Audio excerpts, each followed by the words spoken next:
Hello dear students, welcome to the class zero से hero series में electrostatic નો આજે આપણો સેકન્ડ લેક્ચર. ફર્સ્ટ લેક્ચરમાં આપણે વિદ્યુત બળ અને વિદ્યુત ક્ષેત્રની વાત કરતા હતા. આજે આપણે પહેલા ચેપ્ટરના જે ટોપિક બાકી છે એટલે કે ફ્લક્સ બાકી છે, ગાઉસનો નિયમ બાકી છે અને પાછળના જે સ્ફિયર વાળો ટોપિક છે કવચ વાળો એ ટોપિક બાકી છે. તો આજના લેક્ચરમાં આટલું રાખવાના છે અને ઇલેક્ટ્રોસ્ટેટિકનો હજુ એક થર્ડ લેક્ચર આવશે, એમાં આપણે પોટેન્શિયલ અને ડાયપોલની ડિસ્કશન કરવાના છીએ. ઓકે, તો આપણું શેડ્યુલ આવી રીતે ચાલવાનું છે. તો આજનો જે લેક્ચર છે તેમાં પહેલો ટોપિક છે આપણો એ છે ઇલેક્ટ્રિક ફ્લક્સ. ફ્લક્સ તમને બધાને ખબર છે, કોને કહેતા હતા? તો કે ભાઈ એકમ ક્ષેત્રફળવાળું જે પૃષ્ઠ હોય એમાંથી પસાર થતી ક્ષેત્રરેખાઓની સંખ્યા. જેમ ક્ષેત્રરેખાઓની સંખ્યા વધારે હશે એમ ફ્લક્સ કેવું થશે? વધારે. તો ફ્લક્સ છે એ ક્ષેત્રરેખાઓની સંખ્યાના સમપ્રમાણમાં છે. ધારો કે કોઈ વિસ્તારમાં વિદ્યુત ક્ષેત્ર છે આ દિશામાં છે, પૃષ્ઠ છે આવી રીતે પડેલું છે, તો આના ક્ષેત્રફળનો જે સદિશ છે એ આ દિશામાં પરપેન્ડિક્યુલર બહાર નીકળશે. એટલે કે ઈ વેક્ટર અને એ વેક્ટર વચ્ચેનો જે એંગલ છે એ થીટા છે. આ એના બે ઘટક, ઈ વેક્ટરના ઘટક પાડો તમે ઈ કોસ થીટા અને ઈ સાઇન થીટા. એટલે ઈ કોસ થીટા ઘટક તમે લખો અને અદિશ ગુણાકાર કરી નાખો તો ફાઈ બરાબર શું થાય? ઈ વેક્ટર ઇન્ટુ એ વેક્ટર. આમાં કઈ તમને વધારે સમજાવવાની જરૂર છે નહીં. અને ફ્લક્સ કેવી રાશિ છે? અદિશ રાશિ છે, એટલે કે સ્કેલર ક્વોન્ટિટી છે. અને એકમ લખો. આનો શું થાય? ન્યૂટન પર કુલમ. એરિયાનો શું થાય? Metre square. એક એકમ આ લખી શકો તમે. અને ઈ વેક્ટરનો બીજો એકમ શું લખતા હતા? વોલ્ટ પર મીટર ઇન્ટુ મીટર સ્ક્વેર કરો તો ફ્લક્સનો એકમ શું થશે? Volt into metre. તો બેમાંથી તમે કોઈ પણ એકમ યાદ રાખી શકો છો. ત્રણ સ્પેશિયલ કેસ મેં તને આપ્યા છે કે જો ઈ વેક્ટર અને એ વેક્ટર એક જ દિશામાં હોય તો ઈ અને એ વચ્ચેનો ખૂણો થીટા થાય 0. થીટા બરાબર 0 મૂકો એટલે cos 0 1, તો ફ્લક્સ ફાઈ કેટલો આવશે? ઈ ઇન્ટુ એ. આ પોઝિટિવ આવે છે એટલે આપણે યાદ રાખશું બહાર નીકળતું જે ફ્લક્સ છે, પૃષ્ઠમાંથી બહાર નીકળતું જે ફ્લક્સ છે એ હંમેશા કેવું આવશે? પોઝિટિવ આવશે. અંદર દાખલ થતું ફ્લક્સ એટલે કે થીટા બરાબર 180. 180 ક્યારે થાય? તો કે એ વેક્ટર છે આ બાજુ છે, ઇલેક્ટ્રિક ફિલ્ડ આ બાજુ છે. હું તને બતાવું, આના કરતા ઊંધું પણ હોઈ શકે. એ આ બાજુ હોઈ શકે, ઈ પેલી બાજુ હોઈ શકે. બંને વચ્ચેનો થીટા 180 એટલે ફ્લક્સ કેટલું થશે? માઇનસ ઈએ. અને અંદર આવતું ફ્લક્સ છે માઇનસ લખશું, બહાર જતું ફ્લક્સ આપણે પ્લસ લખશું. એકાદું એક્ઝામ્પલ કરાવીશ આના રિલેટેડ એટલે તને વધારે આઈડિયા આવશે. અને ત્રીજું છે કે ઈ વેક્ટર અને એ વેક્ટર પરપેન્ડિક્યુલર હોય એટલે કે ક્ષેત્રફળનો સદિશ છે આમ છે, પરંતુ જે ઇમેજિન કરો કે આ મારું પૃષ્ઠ છે તો આના ક્ષેત્રફળનો સદિશ બોર્ડમાંથી બહાર આવે કે ના આવે? પરંતુ ક્ષેત્રરેખા છે બોર્ડની પેરેલલ છે, ક્ષેત્ર ક્યાં જાય છે? ઉપર તરફ જાય છે. એટલે તમે ઇમેજિન કરો ઈ વેક્ટર ઉપર તરફ છે એટલે કે સપાટીને સમાંતર છે અને એ વેક્ટર બરાબર છે. એંગલ કેટલાનો બનશે? 90 ડિગ્રીનો એંગલ બનશે. એટલે ફ્લક્સ કેવું થઈ જશે? 0, કારણ કે cos 90 0 થાય. તો જ્યારે ક્ષેત્ર છે એ ક્ષેત્રફળને લંબ હોય, સાંભળજો, જ્યારે ક્ષેત્રનો સદિશ એ ક્ષેત્રફળના સદિશને લંબ હોય અથવા વિદ્યુત ક્ષેત્ર એ સપાટીને સમાંતર હોય એવા સંજોગોમાં ફ્લક્સ કેવું થઈ જશે? 0. આ ભેજામાં જાય કે નહીં? તો બસ આના આધારે એક બીજો એક ટોપિક હતો, એ હતો આપણો ગાઉસનો નિયમ. તો એ કેવી રીતે હતો એની વાત કરાવી દઉં. બરાબર. નેક્સ્ટ ટોપિક છે હવે છે ગૌસનો નિયમ. અને ગૌસનો નિયમ એવો કંઈક હતો કે બંધ સપાટી સાથે જે કંઈ વિદ્યુત ફ્લક્સ સંકળાય છે એ કેટલું હોય છે? તો કે પૃષ્ઠ દ્વારા ઘેરાતા વિદ્યુત ભાર અને એપ્સિલોન 0 ના ગુણોત્તર જેટલું હોય છે. તો ફાઈ ટોટલ કેટલું થશે? તો કે બંધ સપાટી દ્વારા કેટલો વિદ્યુત ભાર ઘેરાય છે અને એપ્સિલોન 0 નો રેશિયો લેવાનો છે. એટલે અંદરનો જે ક્યાં વિદ્યુત ભાર હોય એનો બેઝિક સરવાળો કરવાનો, બારોબારના વિદ્યુત ભારને ધ્યાનમાં લેવાનું છે નહીં. એટલે કે Q1 - Q3 upon એપ્સિલોન 0. આ તમને બધાને ખબર છે. હવે તમને એમ કોઈ કીધું હોય કે ભાઈ કોઈ એક બંધ પૃષ્ઠ છે જેની અંદર કોઈ જાતનો વિદ્યુત ભાર છે જ નહીં, અત્યારે કોઈ વિદ્યુત ભાર આની અંદર છે નહીં, એને તમે વિદ્યુત ક્ષેત્રમાં રાખી દો તો તેમાંથી પસાર થતું ફ્લક્સ કેટલું થાય? તો આપણને ખબર છે તેમાંથી પસાર થતું ફ્લક્સ કેટલું થશે? 0. શા માટે 0 થાય છે? તો કે ભાઈ આ સાઈડનો જે ભાગ છે એમાં ક્ષેત્રરેખા આમ છે એટલે ક્ષેત્રફળનો સદિશ આમ છે, આ પૃષ્ઠનો સદિશ પણ આમ થશે એટલે કે થીટા કેટલો થશે? 0. અને ફ્લક્સ કેટલો આવશે? પોઝિટિવ. આમાંનો કે આ સપાટી 1 છે. આ જે બીજી સપાટી છે એમાં ક્ષેત્ર આમ આવે છે એટલે ક્ષેત્રની દિશા આ દિશામાં થઈ ગઈ, પરંતુ પૃષ્ઠનો સદિશ સપાટીને લંબ એટલે બહાર તરફ નીકળશે. તો એ વેક્ટર બારોબારની બાજુ આવે છે તો થીટા કેટલો થશે? 180. આ ઇનકમિંગ ફ્લક્સ છે, આ આઉટકમિંગ ફ્લક્સ છે. ઇનકમિંગ ફ્લક્સ માઇનસ હોય, આઉટગોઈંગ ફ્લક્સ છે પ્લસ હોય, તો ટોટલ ફ્લક્સ કેટલું આવ્યું? 0. અથવા તમે એમ વિચારો કે અંદર કોઈ વિદ્યુત ભાર છે જ નહીં તો 0/ε0 એટલે 0. એ પણ થઈ શકે. અંદર કોઈ વિદ્યુત ભાર છે જ નહીં, અહીંયા આમનો કોઈ Q હોત તો જવાબ શું આવત? Q/ε0. ભેજામાં જાય કે નહીં? અંદર કોઈ વિદ્યુતભાર છે જ નહીં. આ બીજી રીતે તમે વિચારી શકો, આ પહેલી રીતે, અને ત્રીજી રીતે તમે આન્સર આપી શકો કે ભાઈ જેટલી ક્ષેત્રરેખાઓ દાખલ થઈ છે એટલી જ ક્ષેત્રરેખાઓ બહાર નીકળી જાય છે. ભેજામાં જઈ પૃષ્ઠમાંથી જેટલી ક્ષેત્રરેખાઓ દાખલ થઈ છે એટલી ક્ષેત્રરેખાઓ બહાર નીકળી જાય છે. આવા સંજોગોમાં પણ ફ્લક્સ કેવું થશે? 0. ત્રણમાંથી તમે રીઝન કોઈ પણ આપી શકો છો. આ આપી શકો છો, અંદર કોઈ વિદ્યુતભાર નથી એટલે ફ્લક્સ 0 છે, અથવા તો જેટલી ક્ષેત્રરેખાઓ દાખલ થઈ છે એટલી જ ક્ષેત્રરેખાઓ બહાર નીકળે છે. ક્લિયર છે મારી વાત? ઓકે, તો બે એક્ઝામ્પલ આપણી સામે છે અને બંને એક્ઝામ્પલ કેવી રીતે છે પહેલા જોઈ લઈએ. કે 5 × 10⁵ lines of electric flux are entering in a closed surface. માનો કે મારી પાસે કોઈ એક ક્લોઝ સરફેસ છે, એમાં 5 × 10⁵ લાઈન છે, એ એન્ટર થાય છે. શું થાય છે? કેટલી લાઈન એન્ટર થાય છે? નંબર ઓફ લાઈન છે કેટલી છે? 5 × 10⁵. Lines of electric flux are entering in a closed surface and 4 × 10⁵ lines comes out of the surface. અને કેટલી લાઈન બહાર નીકળે છે? 4 × 10⁵ લાઈન બહાર નીકળે છે. હવે જો જેટલી લાઈન એન્ટર થતી હોત એટલી જ લાઈન બહાર નીકળતી હોત તો ફ્લક્સ કેટલો થઈ જાય? 0. પરંતુ અહીંયા ફ્લક્સ 0 થશે નહીં. શા માટે? તમને ખબર છે ફાઈ ચલે છે n, જેટલી ક્ષેત્રરેખાઓની સંખ્યા વધારે એટલો ફ્લક્સ વધારે. તો ક્ષેત્રરેખાઓની સંખ્યા તમને આપે એ જ તમને ફ્લક્સ આપી દીધું છે અલ્ટિમેટલી. તો અહીંયા ફ્લક્સ કેટલું છે? તો કે 5 × 10⁵. આ ફ્લક્સ કયું છે? એન્ટરિંગ ફ્લક્સ છે. દાખલ થતું ફ્લક્સ છે ને, તો એન્ટર કરી દઉં. અને એન્ટર થતું ફ્લક્સ તને ખબર છે કેવું હોય? માઇનસ હોય. શા માટે? તો કે ઈ વેક્ટરની દિશા આ છે, એ વેક્ટરની દિશા આ છે, એટલે ફ્લક્સ કેવું આવશે? માઇનસ. અને આ જે ફ્લક્સ છે ફાઈ આઉટ, તો ફાઈ આઉટ છે એ કેટલું છે? 4 × 10⁵ છે. એ કેવું આવશે? પોઝિટિવ આવશે. શા માટે? કારણ કે ક્ષેત્રરેખા આ દિશામાં છે, ક્ષેત્રફળનો સદિશ છે એ પણ એ દિશામાં છે. તો ફાઈ ટોટલ કેટલા આવી ગયા? -5 + 4 તો કેટલા આવશે? -1 × 10⁵. અને હવે વાપરી દેવાનો ફ્લક્સ. તને ખબર છે તો ગાઉસનો નિયમ યુઝ કરી દેવાનો. કયો નિયમ છે? Q/ε0. આ ગાઉસ થિયરમ છે. તો Q બરાબર શું આવ્યા? -1 × 10⁵ × ε0. ની કિંમત મૂકો. 8.85 × 10⁻12. 10⁻12 માંથી 5 જશે તો કેટલા આવશે? -8.85 × 10⁻7 કુલમ. ભેજામાં જઈ આ ફાઈ બરાબર Q/ε0 ક્યાંથી લખ્યા? આ ગોસ થિયરમ યુઝ કર્યો છે, બીજું કંઈ નથી કરેલું. ક્લિયર? ઓકે, તો બીજો કઈક એક્ઝામ્પલ આવો છે કે in a certain region of surface there exist a uniform electric field. તમને યુનિફોર્મ ઇલેક્ટ્રિક ફિલ્ડ આપેલું છે, E બરાબર 2 × 10⁻³ વોલ્ટ પર મિનિટ. યુનિફોર્મ નો મતલબ ખબર ને? સમાન વિદ્યુત ક્ષેત્ર તમને આપેલું છે. ક્લિયર છે? સમાન વિદ્યુત ક્ષેત્ર ના હોય તો શું કરતા હતા? માનો કે વિદ્યુત ક્ષેત્ર સમાન નથી, અથવા તો કોઈ પણ બે વસ્તુ પોસિબલ છે. એક મિનિટ જો સાંભળ. માનો કે વિદ્યુત ક્ષેત્ર સમાન ના હોય, અથવા તો પૃષ્ઠ છે આવો હોય, તો બંને સંજોગોમાં શું કરવું પડે? નાના નાના ઘટક વિચારવા પડે કે નહીં? અને તમે ફ્લક્સ કેવી રીતે લખતા હતા? સંકલન કરીને. કેવી રીતે લખતા હતા? સંકલન કરીને. આ બધી વસ્તુ તને ખબર છે. તને ઇલેક્ટ્રિક ફિલ્ડ આપેલું છે, રેક્ટેન્ગ્યુલર કોઇલ ઓફ ડાયમેન્શન, તને ડાયમેન્શન આપેલું છે એટલે તને એરિયા આપી દીધો છે. કેટલો છે? 10 × 20 સેન્ટીમીટર². તો કેટલો આવ્યો? 200 સેન્ટીમીટર². અને મીટર²માં કન્વર્ટ કરો તો 200 × 10⁻⁴ મીટર². ક્લિયર છે?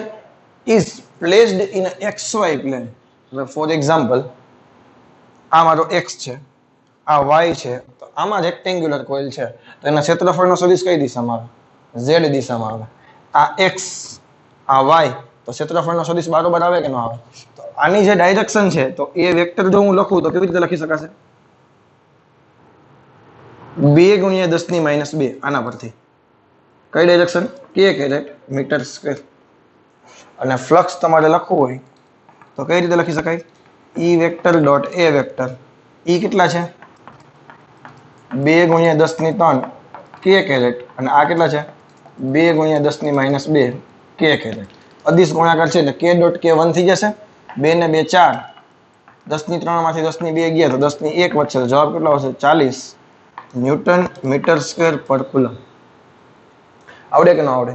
અને અહીંથી એક સ્ટેપ તને વધારે કરાવી દઉં. ફરીથી તને વિદ્યુતભાર પૂછે તો ફાઈ બરાબર શું થાય? Q/ε0. તો Q બરાબર શું લખશું? 5 × ε0. 40 × 8.85 × 10⁻12 કરો એટલે તારો કુલમમાં આન્સર આવી જશે. ક્લિયર છે? તો બસ આવા પ્રોબ્લેમ છે, આ નીટ લેવલના પ્રોબ્લેમ છે, પૂછાવાની શક્યતા ઘણી બધી વધારે છે. હવે જે નેક્સ્ટ પ્રોબ્લેમ છે એ એચસી વર્માનો પ્રોબ્લેમ છે અને આવો સેમ પ્રોબ્લેમ એક એનસીએલટીમાં આવી ગયો છે. ચેન્જીસ ક્યાં છે તને કહી દો પહેલા હું. In a region of space the electric field is in the x direction. કોઈ એક વિસ્તારમાં વિદ્યુત ક્ષેત્ર છે એક્સ દિશામાં છે and it is E vector is equal to E0 x into I. અને વિદ્યુત ક્ષેત્રની કિંમત જુઓ E vector બરાબર E0 x I દિશામાં છે. પણ હવે તમે જો જેમ જેમ તમે x દિશામાં આગળ વધશો એમ આની કિંમત બદલાશે, આ બદલાશે, એટલે વિદ્યુત ક્ષેત્ર છે યુનિફોર્મ નથી. જેમ જેમ તમે x દિશામાં આગળ વધશો એમ વિદ્યુત ક્ષેત્રની કિંમત વધતી જશે. ક્લિયર છે? Consider an imaginary cubical volume. એક ઇમેજનરી એટલે કાલ્પનિક એક તમે ક્યુબ વિચારો, વોલ્યુમ ઓફ એચ એ ધાર વાળો કે જેની સાઈડ કેટલી હોય એ હોય, with its edge is parallel to the axis of coordinates, કે જેની જે ધાર છે એ બધી કોને સમાંતર હોય, કે જે એક તમારી કાર્ટેશિયન યામ પદ્ધતિ છે એની અક્ષિસને કેવી હશે, સમાંતર હશે. The flux enclosed by this cube. તમારે ફ્લક્સ જોઈએ છે.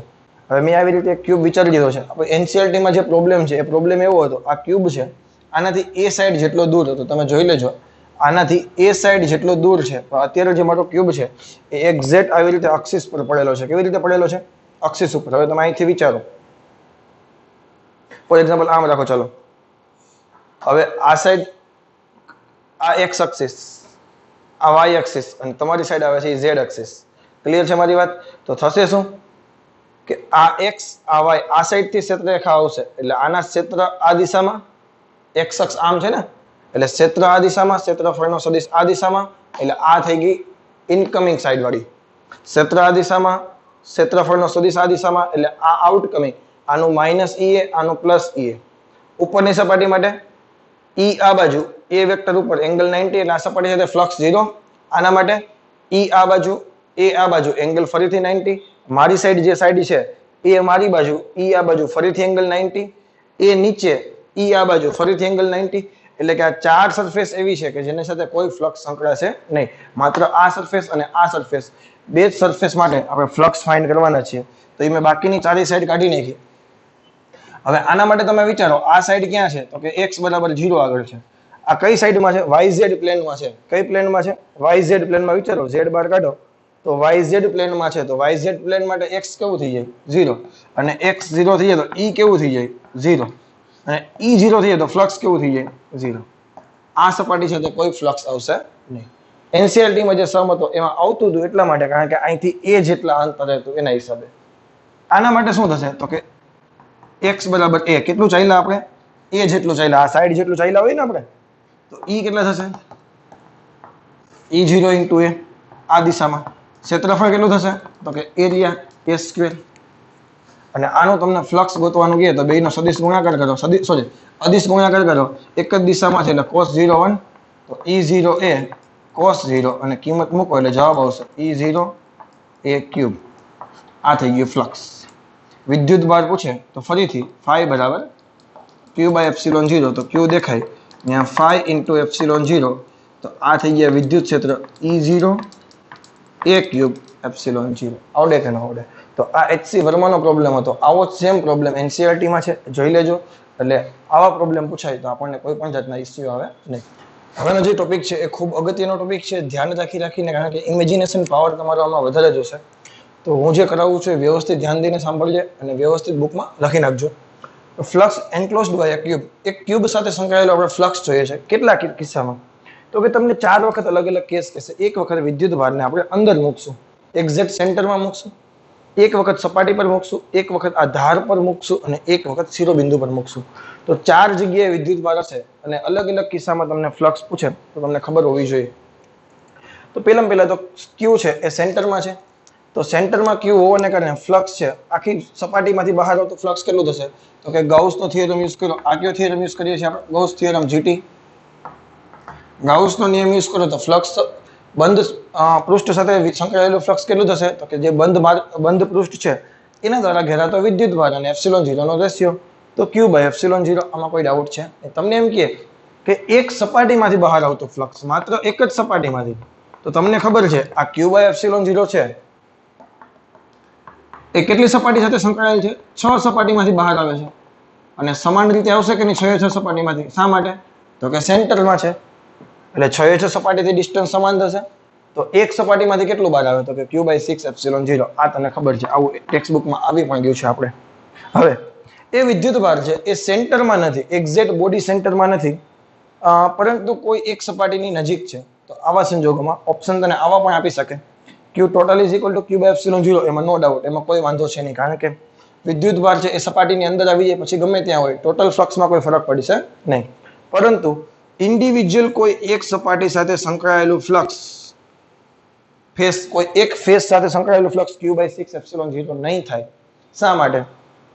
તો કે જે સપાટીની નજીક હશે એ સપાટીમાંથી ફ્લક્સ વધારે બહાર આવશે, જે સપાટીથી દૂર હશે એ સપાટીમાંથી ફ્લક્સ ઓછું બહાર આવશે. આ લખી નાખજો હું જે બોલું છું તે. જે સપાટીની નજીક વિદ્યુત ભાર હશે એ સપાટીમાંથી ફ્લક્સ વધારે બહાર આવશે, જે સપાટીથી દૂર હશે એ સપાટીમાંથી વિદ્યુત પસાર થતો વિદ્યુત ફ્લક્સ ઓછું હશે.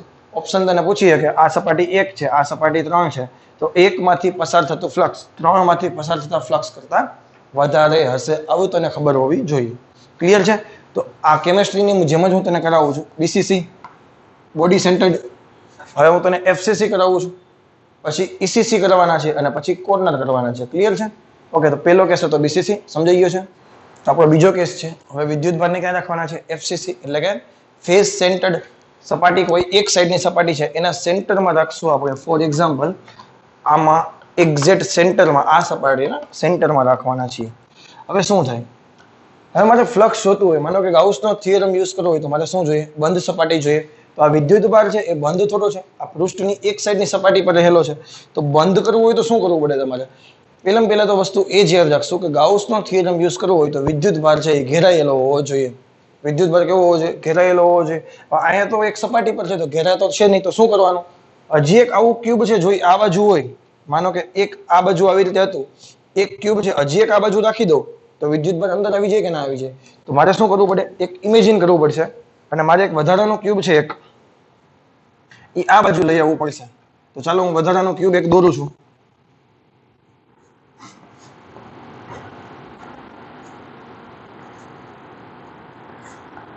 ક્લિયર છે? તો હવે આ સપાટીમાં સેન્ટરમાં આવી ગયું કે નહીં? તો હવે તમે ગાઉસનો થિયરમ યુઝ કરો તો ફાઈ ટોટલ છે, પણ કેટલા ક્યુબ સાથે? બે ક્યુબ સાથે. કેટલા ક્યુબ સાથે? બે ક્યુબ સાથે સંકળાયેલું ફ્લક્સ કેટલું થશે? ક્યુ બાય એપ્સિલોન 0. આ બેજામાં ગયું. બે ક્યુબ નું થઈને ક્યુ બાય એપ્સિલોન 0, કારણ કે વચ્ચેના ભાગમાં ઘેરાઈ ગયું કે નહીં? તો તમને એમ કે એક ક્યુબ સાથે સંકળાયેલ ફ્લક્સ બે ક્યુબ માંથી કેટલું જાય છે? ક્યુ બાય એપ્સિલોન 0. તો એક ક્યુબ માંથી કેટલું જશે? ક્યુ બાય 2 એપ્સિલોન 0. આ ભેજામાં ગયું. તો એક પ્રોબ્લેમ તને આ પૂછી શકે. હવે તમે એક ધાર વિચારો, તો ટોટલ તમને શું? આ તો 12 ધાર થઈ ગઈ ને. તો Q by 2 epsilon, total Q by epsilon 0 છે એ 12 ધારમાંથી પસાર થાય છે, એટલે ક્યુ બાય 12 એપ્સિલોન 0. પહેલામાં કેમ ક્યુ બાય 6 એપ્સિલોન 0 કરતા હતા, અને એવું કરીએ એટલે આપણે ભટકાઈ જઈએ. એવું નથી. હવે તમે વિચારો, મેં તમને શું કીધું હતું કે જ્યારે સાંભળજો, ક્ષેત્રફળનો સદિશ અને ક્ષેત્ર પરપેન્ડિક્યુલર હોય અથવા તો ક્ષેત્ર છે એ સપાટીને સમાંતર હોય ત્યારે ફ્લક્સ કેવું થશે? 0. તો હવે જો આ બે સપાટી એકબીજામાં સમાવાઈ ગઈ તો આ વિદ્યુત ભારનું ક્ષેત્ર આમ હોય કે નહીં? આ ક્ષેત્ર જો સપાટીને સમાંતર છે, આના ક્ષેત્રફળનો સદિશ આમ હશે કે નહીં? આના ક્ષેત્ર વિચારો, તમે ઇમેજિન કરો, આ પાર્ટ છે, આના ક્ષેત્રફળનો સદિશ આમ છે, પરંતુ ક્ષેત્ર આ સમતલમાં છે. તો આ બે સપાટી સાથે સંકળાયેલું ફ્લક્સ કેવું થઈ જશે? 0. બીજામાં ગયું. તો આ ક્યુ બાય એપ્સિલોન 0 ફ્લક્સ છે એ 10 સપાટી સાથે સંકળાય છે, અથવા હું તને એમ કહું કે ક્યુ બાય 2 એપ્સિલોન 0 છે એ 5 સપાટી સાથે સંકળાય છે. શા માટે? બે ની થઈને 10, તો એકનું તમે વિચારો તો કેટલી સપાટી આવશે? ક્યુ બાય 2 એપ્સિલોન 0 ફ્લક્સ છે. આ બીજામાં ગયું. થોડુંક વિચારવું પડશે. આ ક્યુ બાય 2 એપ્સિલોન 0 ફ્લક્સ એ 5 સપાટી સાથે સંકળાયેલ છે. કેટલી સપાટી સાથે? 5 સપાટી સાથે. તેથી એક સપાટીમાંથી પસાર થતું ફ્લક્સ કેટલું થશે? 5 સરફેસ કેટલું થશે? ક્યુ બાય 10 એપ્સિલોન 0. બોલામાં કઈ ડાઉટ છે? આવડી જશે? તો તારે વિચારવાનું કે ભાઈ વિદ્યુત ભારને ઘેરવો હોય તો મારે કેટલા ક્યુબ જોશે, બસ એના આધારે ટ્રીક છે તમારી, બાકી ગોખશો તો કોઈ સંજોગોમાં નહીં થાય. અને જો આ ક્યુ છે આને બદલે અહીંયા ક્યાંક હોત તો જવાબ નોટ ઇક્વલ ટુ 10 એપ્સિલોન 0. એમાં જે કે સેન્ટરમાં હોય તો જ જવાબ એવી રીતે આવશે, બાકી આવી શકશે નહીં. થર્ડ કેસ કે if charge is kept at the edge centre, ECC પર રાખેલો છે, કોઈ એક ધાર હોય એના સેન્ટર પર રાખેલો છે. તો હવે આને ફોર એક્ઝામ્પલ તમે વિચારો, ઈ છે એ આ જગ્યા પર છે, આ વચ્ચેની સાઈડ છે એના સેન્ટર પર છે. હવે આને બંધમાં લેવું હોય તો શું કરવું પડે? એક તમે આ બાજુ ક્યુબ વિચારો તો પણ હજી અહીંયા જ છે કે નહીં, તો ઉપર બીજા બે ક્યુબ જોઈએ કે નહીં? અલ્ટિમેટલી તમે વિચારો ને તો ટોટલ આને બંધ પેક કરવા માટે કેટલા જોઈએ? ટોટલ 4 જોઈએ. કેટલા જોઈએ? 4. એક આ બાજુ વિચારો તમે, બે આમ છે અને બે ઉપર, તો સેન્ટરમાં આવી જાય કે ના આવી જાય? તો આ છે સેન્ટરમાં લેવા માટે ટોટલ આપણે કેટલા ક્યુબની જરૂર પડશે? 4 ક્યુબની જરૂર પડશે. તેથી 5 4 ક્યુબ સાથે સંકળાયેલું ફ્લક્સ એટલે કે તો તમને એમ કે 5 ટોટલ કેટલું થશે? તો કે ભાઈ ક્યુ બાય એપ્સિલોન 0. આ ભેજામાં ગયું 4 ક્યુબની જરૂર શા માટે પડી?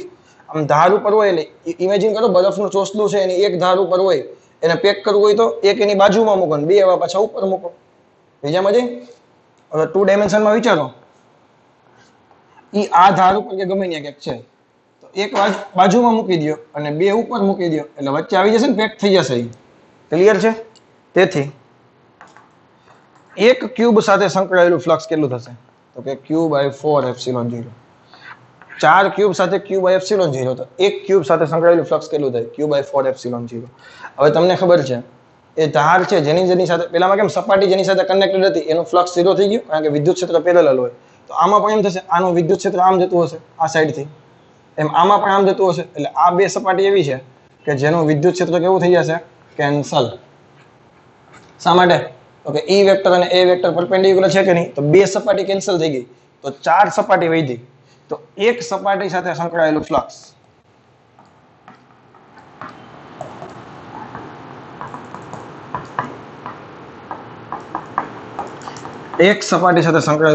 phi બરાબર ક્યુ બાય 16 એપ્સિલોન 0. આવું કરીને આવો પછી વાહ સર મને તો આવડી ગયું, પણ આ વસ્તુ કેવી છે? ખોટી છે. હા બરાબર સાંભળ્યા છો, આ વસ્તુ ખોટી છે. શા માટે? મેં તમને પહેલા કીધું હતું સેન્ટરથી ડિસ્ટન્સ બધાનું કેવું થવું જોઈએ? સમાન થવું જોઈએ. આના માટે તમે વિચારો, એ સાઈડનો ક્યુબ હોય તો આ ડિસ્ટન્સ કેટલું થયું? a/2. આ ડિસ્ટન્સ કેટલું થયું? a/2. આ ડિસ્ટન્સ કેટલું થયું? a. આ ડિસ્ટન્સ કેટલું થયું? a. ક્યાં સમાન પ્રોપોઝિશનમાં છે? પ્રોપોર્શન કેવું છે? અલગ અલગ છે, અનઇક્વલ છે બધામાં.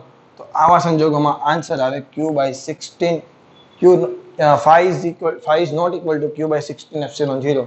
IIT માં આવા ઓપ્શન હોય. આપણે તો q/16 epsilon 0 ટિક કરીને આવી જાય, પણ સાચો આન્સર શું છે?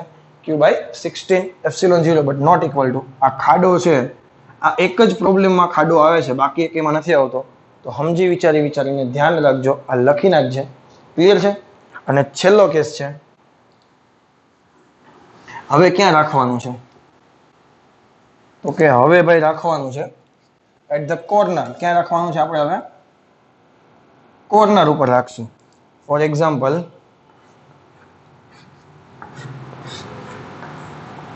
આ ક્યુબ છે એના આ કોર્નર પર મારે જોઈએ છે. ક્લિયર? તો વિચારો જોઈએ કેટલી સપાટી, આને પેક કરવા માટે કેટલા ક્યુબ જોઈએ? તમે બરફના ટુકડા પહેલા 4 લાઈનમાં ગોઠવી દો જમીન ઉપર. 1 2 3 અને 4. એકના કોર્નર પર છે તો પેક થઈ ગયો, પણ ઉપર તો હજી ખાલી છે કે નહીં? ઉપરનો માળ હજી લેવો પડશે. ટોટલ કેટલા ક્યુબ જોશે? 8 ક્યુબ જોશે. ઇમેજિન કરો, એક અહીંયા, 2 એની પાછળ અને 4 એવા જ ઉપર પાછળ. તો ટોટલ કેટલા જોશે ક્યુબ? 8 ક્યુબની આપણી રિક્વાયરમેન્ટ છે. તો ટોટલ ફ્લક્સ છે 8 ક્યુબમાંથી પસાર થતું ટોટલ ફ્લક્સ છે એ કેટલું થશે? q/ε0. તેથી એક ક્યુબમાંથી કેટલું થશે? phi 1 ક્યુબ કેટલું થશે? q/8ε0. આ ભેજામાં ગયું. હવે એક સપાટીમાંથી જોતું હોય તો કેટલી સપાટી કેન્સલ થાય? વિચારો છીએ. આ જેને જેને કનેક્ટેડ છે એ બધી સપાટી કેન્સલ થાય. એક આ અને એક પાછળની. અથવા તમે વિચારો આ ક્યુ છે એને બદલે આગળ છે, તો એક આ ગઈ ને એક આ ગઈ. ટોટલ સપાટી કેટલી કેન્સલ થશે? એક દોરી દો અહીંયા. ટોટલ 3 સપાટી કેન્સલ થાય તો એક સપાટી સાથે સંકળાયેલું ફ્લક્સ કેટલું થાય?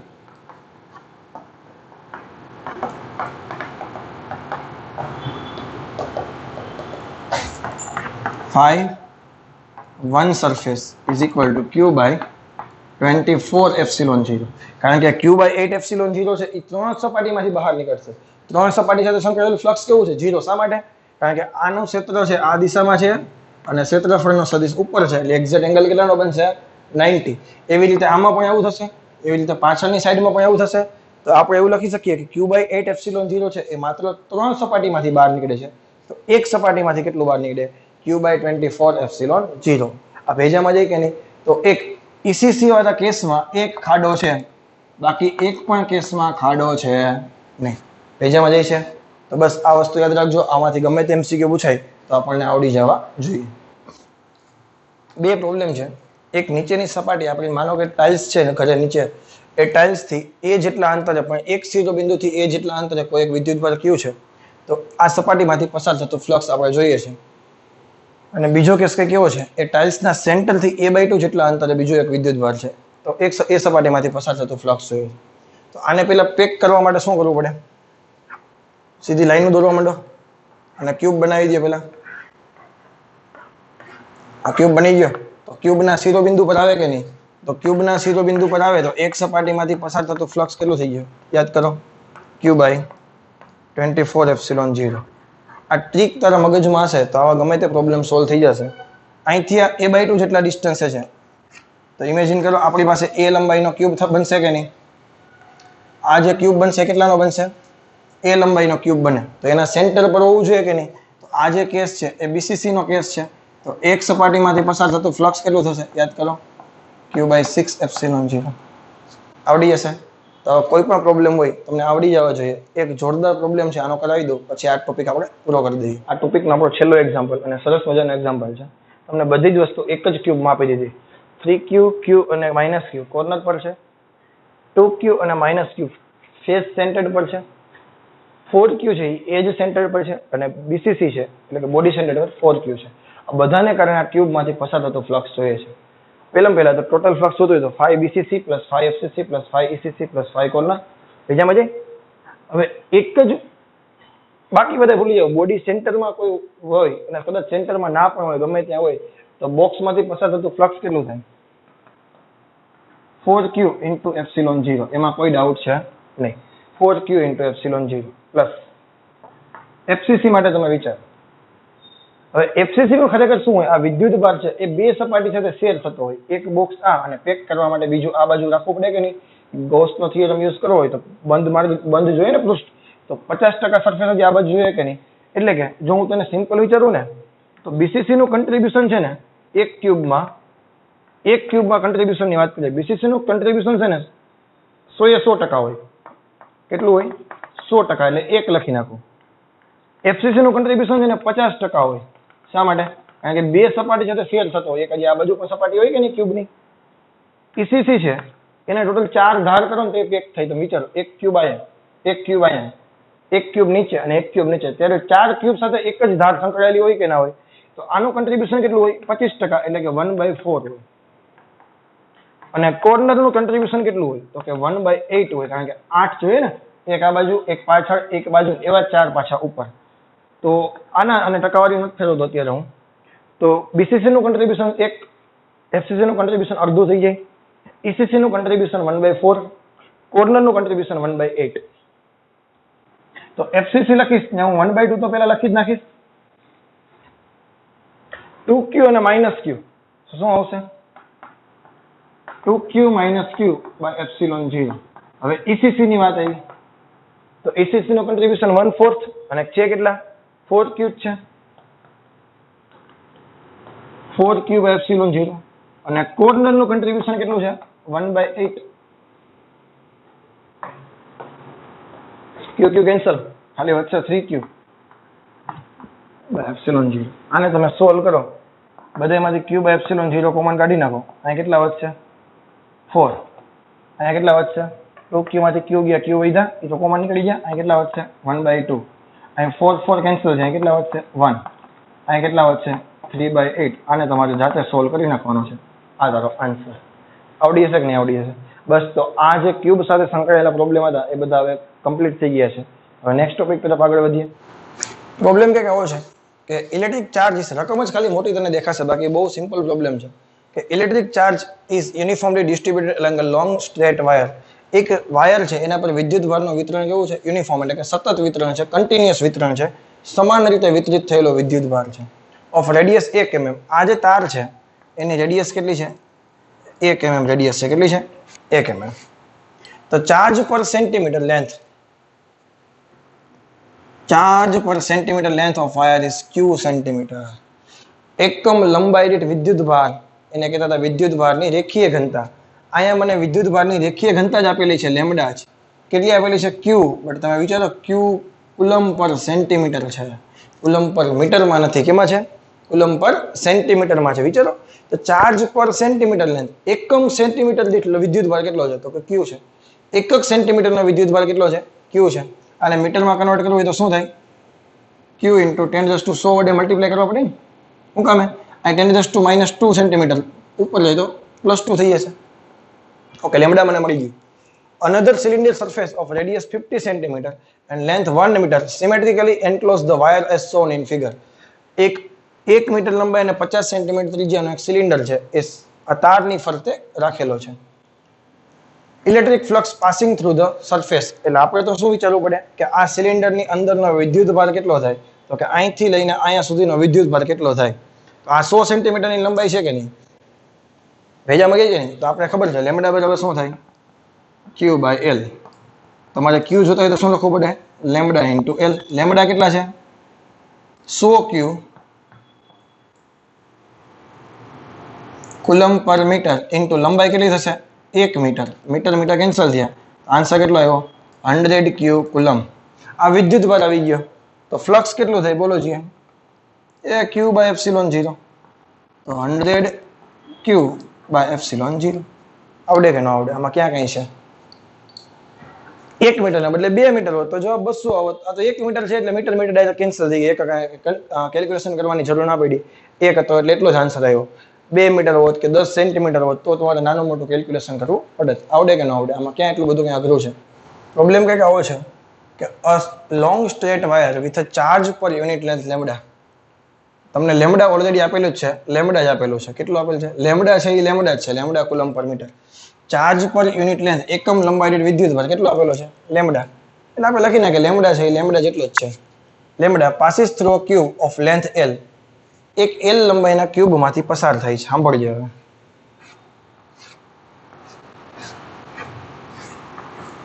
l લંબાઈના ક્યુબમાંથી પસાર થાય છે. તો મેક્સિમમ ફ્લક્સ, આના પર ધ્યાન દેજો, maximum flux passing through the cube. હવે આ સળિયો છે એ મેક્સિમમ ફ્લક્સ ક્યારે પસાર કરી શકે? તો કે ભાઈ ક્યુબ દ્વારા પસાર થતો, ક્યુબ દ્વારા ઘેરાતો વિદ્યુત ભાર છે મેક્સિમમ થવો જોઈએ, અથવા તો ક્યુબ દ્વારા ઘેરાતો સળિયો મેક્સિમમ થવો જોઈએ. જો હું આવી રીતે પસાર કરું તો l લંબાઈનો સળિયો જ પસાર થાય, કારણ કે આની લંબાઈ કેટલી છે? l. આડો પસાર કરો તો પણ l લંબાઈનો જ પસાર થાય.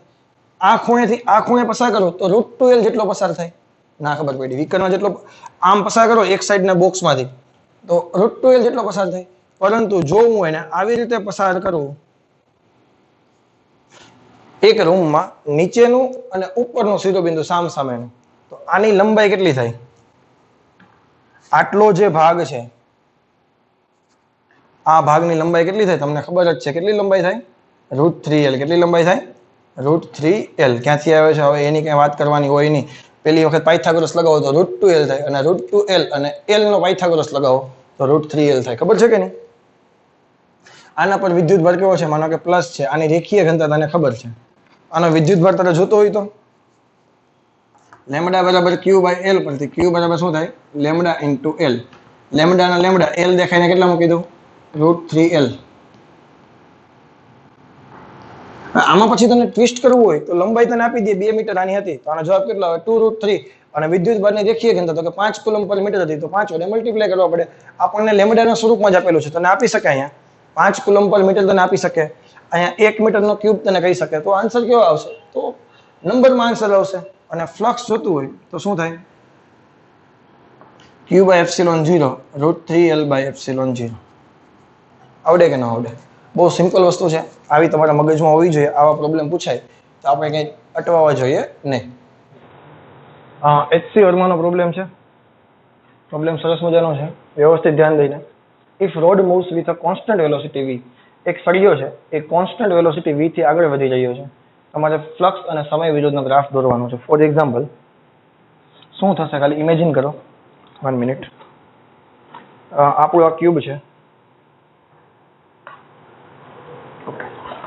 એમાં સળિયો છે, આવી રીતે ધીમે ધીમે ધીમે ધીમે ધીમે ધીમે આગળ વધે છે. હવે જેમ વિચારજે, જેમ જેમ સળિયો આગળ વધશે એમ અંતર વધશે એટલે ફ્લક્સ સળિયા દ્વારા ક્યુબ દ્વારા ઘેરાતો વિદ્યુત ભાર ધીમે ધીમે ધીમે ધીમે ધીમે ધીમે વધે છે. આમ કરી નાખો, ચોક મોટી થઈ જાય. ઓકે, તો દેખાય? ધીમે ધીમે ધીમે ધીમે ધીમે વિદ્યુત ભાર વધે વધે વધે વધે વધે વધે વધે અચળ થઈ ગયો.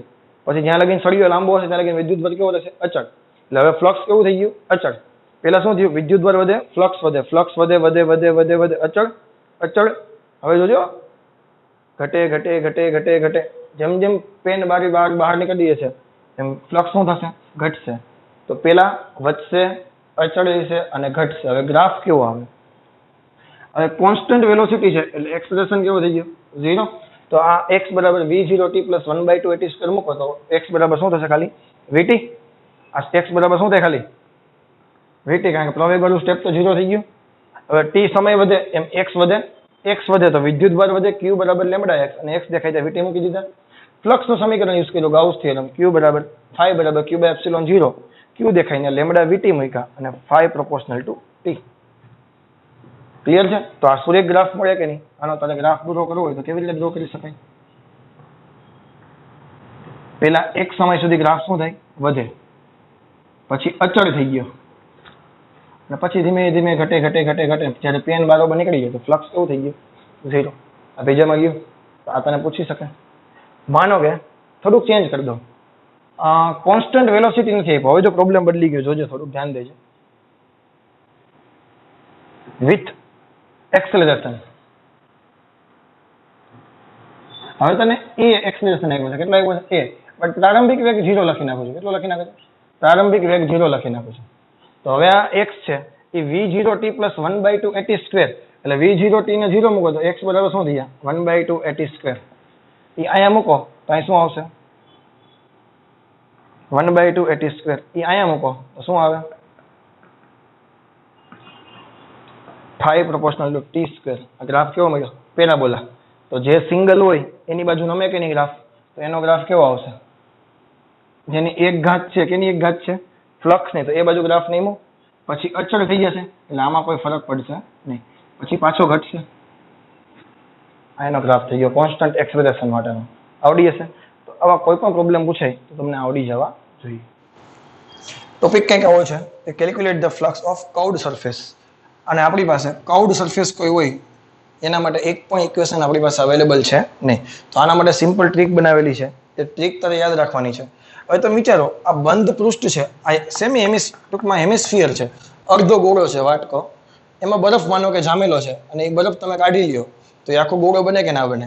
એને તમે વિદ્યુત ભારિત છે એવું સમજી લ્યો અને વિદ્યુત ક્ષેત્રમાં રાખો તો શું થાય? આ ગોળામાંથી પસાર થતો ટોટલ ફ્લક્સ તારે જોતું હોય તારે શું કરી દેવાનું? એને 2 ભાગમાં વહેંચી દેવાનું.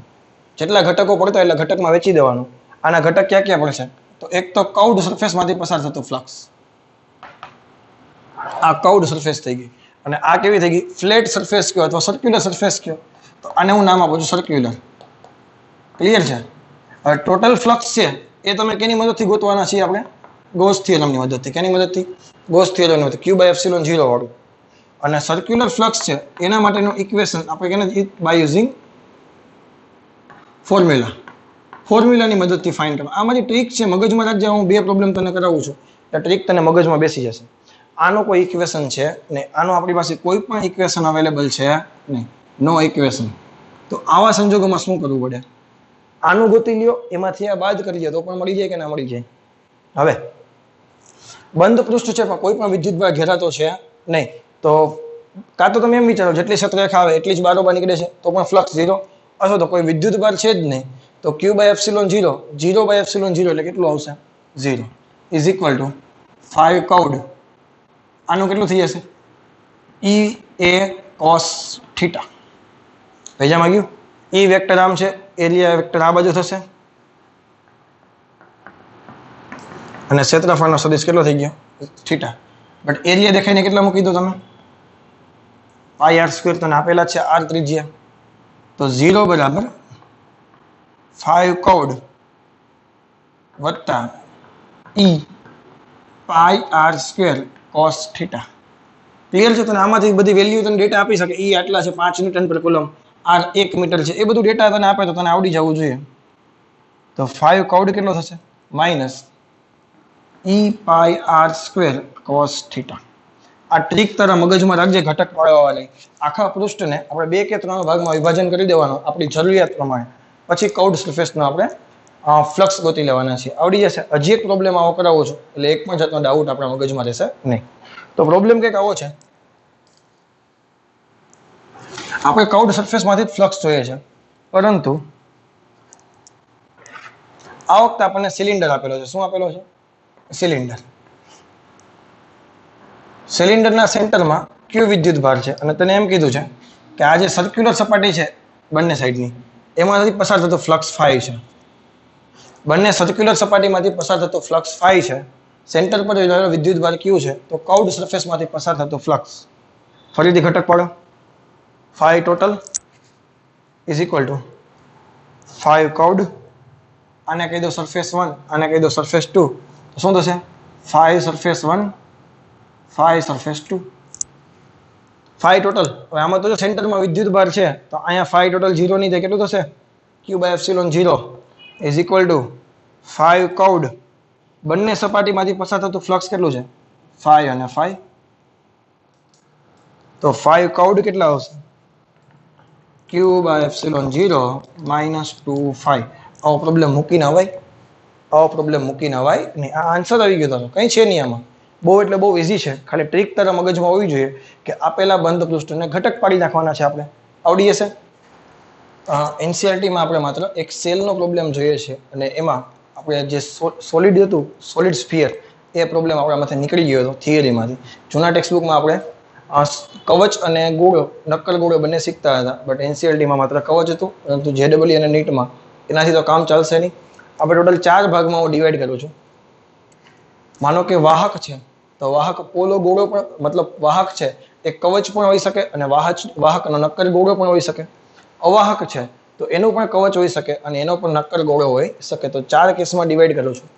સોલિડ કન્ડક્ટિંગ, નક્કર વાહક, હોલો કન્ડક્ટિંગ, પોલો વાહક, હોલો નોન કન્ડક્ટિંગ, પોલો અવાહક, નક્કર અવાહક. For example solid conducting example તને આપું.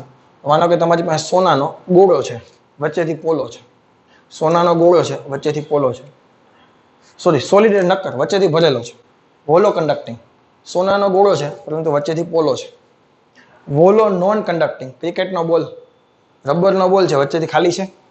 સોલિડ નોન કન્ડક્ટિંગ, મે બી ક્રિકેટનો બોલ હોય, વચ્ચેથી આખો ભરાઈ ગયેલો હોય. પેલો પ્લાસ્ટિક પેલા ન આવતા જોરથી પછાડો તો પંચ જેવા બોલ આવતા, ઉછળતા આખા બોલ, તો એ વચ્ચેથી ભરેલા હતા, તો એને કહેતા હતા આપણે સોલિડ નોન કન્ડક્ટિંગ. આવી રીતે યાદ રાખશું. એસસી, એચસી, એચએનસી અને એસએનસી. ફરીથી એકવાર કહું છું તને. Solid conducting, hollow conducting, hollow non conducting, solid non conducting. યાદ જશે. આ 3 ટોપિક એવા છે, એસસી, એચસી અને એસએનસી. સોલિડ કન્ડક્ટિંગ, હોલો કન્ડક્ટિંગ અને હોલો નોન કન્ડક્ટિંગ, ત્રણેયના ગુણધર્મ સમાન છે. અને ગુણધર્મ કેવા છે? તમે એને વિદ્યુત ભાર આપો તો એ માત્ર સપાટી પર જ રહે. ફોર એક્ઝામ્પલ, તમને આમાં કોઈ ડાઉટ ન થાય, ચાલો સર આ તો હોલો છે ને, આમાં તો સપાટી પર જ જશે. આ હોલો છે, આમાં પણ સપાટી પર હશે. પરંતુ જો તમારી પાસે સોનાનો આખો નક્કર ગોળો હોય અને એને તમે વિદ્યુત ભાર આપો તો પણ વિદ્યુત ભાર માત્ર સપાટી પર જ રહે, અંદરના ભાગમાં રહે નહીં. ફરીથી બોલું છું, સોનાના ગોળાને વિદ્યુત ભાર તમે આપો તો એ વિદ્યુત ભાર માત્ર સપાટી પર જ રહે. 3 કેસના ગુણધર્મ સમાન છે. વિદ્યુત ક્ષેત્રના ઇક્વેશન સમાન હશે, વિદ્યુત સ્થિતિમાનના ઇક્વેશન સમાન હશે, વિદ્યુત સ્થિતિ ઉર્જાના ઇક્વેશન સમાન હશે. એનો બિહેવિયર કેવો રહેવાનો છે? સેમ. અને વિદ્યુત ભાર ક્યાં રહેવાનો છે? સપાટી પર. એકમાત્ર નક્કર અવાહક ગોળો છે, સોલિડ નોન કન્ડક્ટિંગ, એસએનસી, એના માટે જ વિદ્યુત ભાર છે એ સમગ્ર દ્રવ્યમાં વિતરિત થયેલો હશે. તો આ એક કંડક્ટર અને નોન કંડક્ટરના એક્ઝામ્પલ છે. આ તમારી રીતે જોઈ લેજો. હવે આપણે આ 3 કેસના કિસ્સામાં વિદ્યુત ક્ષેત્ર કેવું થાય અને આના કિસ્સામાં વિદ્યુત ક્ષેત્ર કેવું થાય, એના ગ્રાફ કેવા હોય, એની ડિસ્કશન કરીએ. તો હવે પહેલા આપણે વિદ્યુત ક્ષેત્ર ગોતવાના છીએ. હોલો કન્ડક્ટિંગ, સોલિડ કન્ડક્ટિંગ અને હોલો નોન કન્ડક્ટિંગ, ત્રણેયના કિસ્સામાં સેમ જ થશે. એટલે હોલો કન્ડક્ટિંગ હશે તો હોલોનો મતલબ આપણે કવચ યુઝ કરીએ છીએ અને સોલિડ હોય તો આપણે નક્કર ગોળો બોલીએ છીએ. બધી વસ્તુ ગુજરાતી મીડિયમ વાળા માટે પણ ખબર જ છે તમને. વાહક કવચ હોય, નક્કર કવચ હોય કે સોરી વાહક કવચ હોય, નક્કર ગોળો વાહકનો નક્કર ગોળો હોય અથવા તો હોલો એટલે કવચ છે, નોન કન્ડક્ટિંગ અવાહક કવચ હોય તો એના કિસ્સામાં સેમ વસ્તુ થવાની છે. તો એમાં વિદ્યુત ભાર તો ક્યાં રહેવાનો છે? સપાટી પર રહેવાનો છે. માનો કે વિદ્યુત ભાર કયું છે? આર ત્રિજ્યાનો ગોળો કયો અથવા આર ત્રિજ્યાની કવચ કયો. ત્રણ જગ્યાએ મારે વિદ્યુત ક્ષેત્ર જોઈએ છે. એક બહારના ભાગમાં, એક અંદરના ભાગમાં અને એક સપાટી પર. સપાટી પર તમે જે વિચારો છો એ ખોટી વસ્તુ છે. સપાટી પર કોઈ દિવસ ત્રણેયના કિસ્સામાં સપાટી પર વિદ્યુત ક્ષેત્ર મળે જ નહીં. વિદ્યુત ક્ષેત્ર મળે 100%, પરંતુ સપાટીથી જસ્ટ આઉટસાઇડ મળે. ક્યાં મળે? સપાટીથી જસ્ટ આઉટસાઇડ અથવા તો જસ્ટ ઇનસાઇડ. તમે ક્યારેય સપાટી પર આ કિસ્સામાં વિદ્યુત ક્ષેત્ર ડિફાઇન કરી શકો નહીં. અમારો પોઈન્ટ મગજમાં રાખજે. એમસીક્યુ જો કોઈ ખતરનાક એમસીક્યુ બનાવવો હોય, ભલે છે બહુ ઇઝી, પણ તમને ખબર જ નહીં હોય, તમે ક્યારેય સપાટી પર વિદ્યુત ક્ષેત્ર આ કિસ્સામાં ગોતી ના નાખો. એસસી, એચસી અને એચએનસી ના કિસ્સામાં સપાટી પર તમને ક્યારેય વિદ્યુત ક્ષેત્ર ના મળે. સપાટીથી જસ્ટ આઉટસાઇડ અથવા તો સપાટીથી જસ્ટ ઇનસાઇડ એના કિસ્સામાં તમને મળી શકે. આ વારી વાત મગજમાં રાખજે. તો P1 પોઈન્ટ છે એ આઉટસાઇડ નો બિંદુ છે. P2 પોઈન્ટ છે એ જસ્ટ આઉટસાઇડ છે. P3 છે એ ઇનસાઇડ છે. તો અંદરના ભાગમાં તો કોઈ વિદ્યુત ક્ષેત્ર છે જ નહીં. તો પૃષ્ઠ હવે તમારે શું કરવાનું હોય? જે બિંદુ હોય એને ટચ કરવાનું, એના માપનું ગાઉસિયન પૃષ્ઠ વિચાર દેવાનું. એ પૃષ્ઠ વડે ઘેરાતો વિદ્યુત ભાર અને એપ્સિલોન 0 ના રેશિયો જેટલું તમારે ફ્લક્સ લઈને E vector into dA vector equation તમે કયું યુઝ કરતા હતા સાબિતી માટે? હું સાબિતી નથી કરાવતો અત્યારે. ક્લિયર છે? હવે પૃષ્ઠ વડે ઘેરાતો વિદ્યુત ભાર જ કોઈ છે જ નહીં તો ફ્લક્સ કેવું થશે? 0. સપાટી માટે જસ્ટ આઉટસાઇડ, તો જસ્ટ આઉટસાઇડ તમે વિચારો તો ક્યુ વિદ્યુત ભાર ઘેરાઈ ગયો કે નહીં, અને ડિસ્ટન્સ આવશે કે ક્યુ અપોન આર સ્ક્વેર. અથવા તને ટ્રીક આપી દઉં,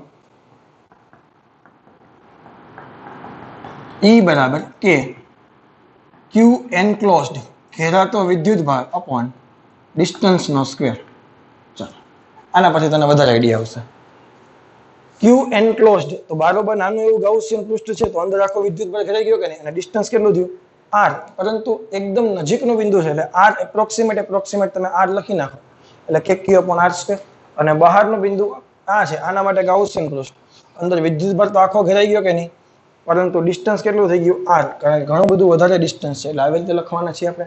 ગ્રાફ દોરો તો અંદરના ભાગમાં વિદ્યુત ક્ષેત્ર 0, સપાટીથી જસ્ટ આઉટસાઇડ મેક્સિમમ કેટલું? તો કે q upon capital r square. અને પછી અંતર સાથે 1 upon r સ્ક્વેર મુજબ વિદ્યુત ક્ષેત્ર ઘટે છે. તો આ વસ્તુ તમને ખબર છે. કેવી રીતે યાદ રાખશું? તો કે કે ક્યુ એનક્લોઝડ અપોન ડિસ્ટન્સ નો સ્ક્વેર. આ ત્રણ કિસ્સામાં તને ખબર હોવી જોઈએ. Hollow conducting, solid conducting, hollow non conducting, ત્રણેયના કિસ્સામાં ઇક્વેશન કેવા આવશે? સમાન આવશે. એમસીક્યુ કે આવો છે. આપણે જે ત્રણ કેસ હતા એસસી, એચસી અને એચએનસી, આ ત્રણમાંથી કોઈ પણ એક કેસ તમને આપેલો હશે. બે કવચ આપેલી છે. એક અંદરના કવચની ત્રિજ્યા r છે, બરોબરના કવચની ત્રિજ્યા 2r છે. આપણે એવું માની લઈએ કે હોલો કન્ડક્ટિંગ છે એટલે અંદરના કવચની ત્રિજ્યા r છે, બરોબરના કવચની ત્રિજ્યા 2r છે. અંદરના કવચ પર વિદ્યુતભાર +q છે, બહારના કવચ પર વિદ્યુતભાર +3q છે. તમારે P1, P2, P3, P4 અને P5 પાંચ બિંદુએ વિદ્યુત ક્ષેત્ર જોઈએ છે. ભેજામાં જાય. પહેલા તો EP1 કેટલું ડિસ્ટન્સ છે? અહીંથી અહીં સુધીનું ડિસ્ટન્સ મને ખબર નથી. એપ્રોક્સિમેટ ડિસ્ટન્સ લખી નાખો છો. કેટલું લખી નાખો છો? r ડિસ્ટન્સ લખી નાખો છો. r ગ્રેટર ધેન કેટલા થશે? 2r. આ 2r કરતા ડિસ્ટન્સ ઘણું બધું વધારે છે કે નહીં? તો EP1 માટે તમે વિચારો, P1 બિંદુ માટે થોડુંક વ્યવસ્થિત લખીએ આપણે. તો ક્યુ એનક્લોઝડ કેટલો છે? એક ટેબલ બનાવી નાખો. ચાલો આ ક્યુ એનક્લોઝડ અને ડિસ્ટન્સ બિંદુ પહેલા P1,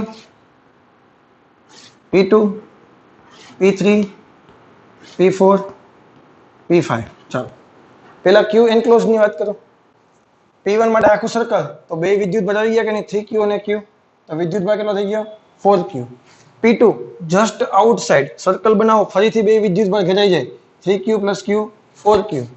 P3 જસ્ટ ઇનસાઇડ એટલે માત્ર q વિદ્યુત ભાર ઘેરાશે. P4 માત્ર q વિદ્યુત ભાર ઘેરાશે. P5 એક પણ વિદ્યુત ભાર ઘેરાશે નહીં. ડિસ્ટન્સ આના માટે r લખવું પડશે ગ્રેટર ધેન 2r એટલે r જ લખશું આપણે. એક મિનિટ પેન બદલાઈ નાખો. r greater than 2r. 4 P2 બિંદુ છે, જસ્ટ આઉટસાઇડ છે એટલે આના માટે એપ્રોક્સિમેટ ડિસ્ટન્સ કેટલું લખી નાખશું આપણે? 2r લખી નાખશું. કેટલું લખી નાખશું? 2r જેટલું જસ્ટ આઉટસાઇડ એટલે 2r જેટલું જ થશે. P3 જસ્ટ ઇનસાઇડ ફરીથી 2r જેટલું જ થશે એપ્રોક્સિમેટ. P4 માટે જસ્ટ આઉટસાઇડ ફર્સ્ટ સેલ છે એના માટે તો r એપ્રોક્સિમેટ કેપિટલ R જેટલા થશે. અને આના માટે પણ જસ્ટ ઇનસાઇડ છે એટલે કેપિટલ R જેટલા જ થશે. ક્લિયર છે? આનું વિદ્યુત ક્ષેત્ર મારે જોતું હોય તો શું થાય? કે 4q/r² થાય કે નહીં? કે 4q/r². પાક્કો? Sorry, small r². આના માટે શું થશે વિચારો છે કે 4q/r દેખાઈને હવે કેટલા મૂકવા પડશે? 2r.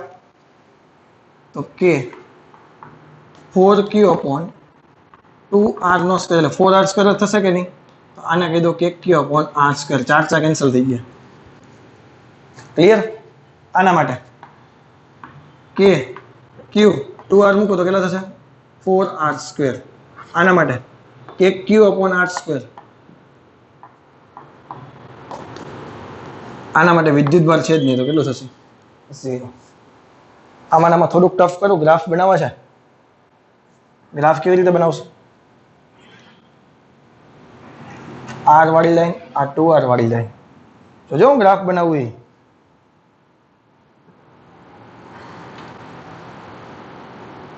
આ વિદ્યુત ક્ષેત્ર E, આ ડિસ્ટન્સ r. હવે અહીંયા થઈ ગયું r બરાબર r, આ થઈ ગયું r બરાબર 2r.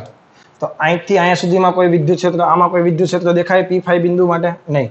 તો પેલી લાઈન તો અહીંથી અહીંયા સુધીને આવી ગઈ કે જેમાં વિદ્યુત ક્ષેત્ર કેટલું છે? 0.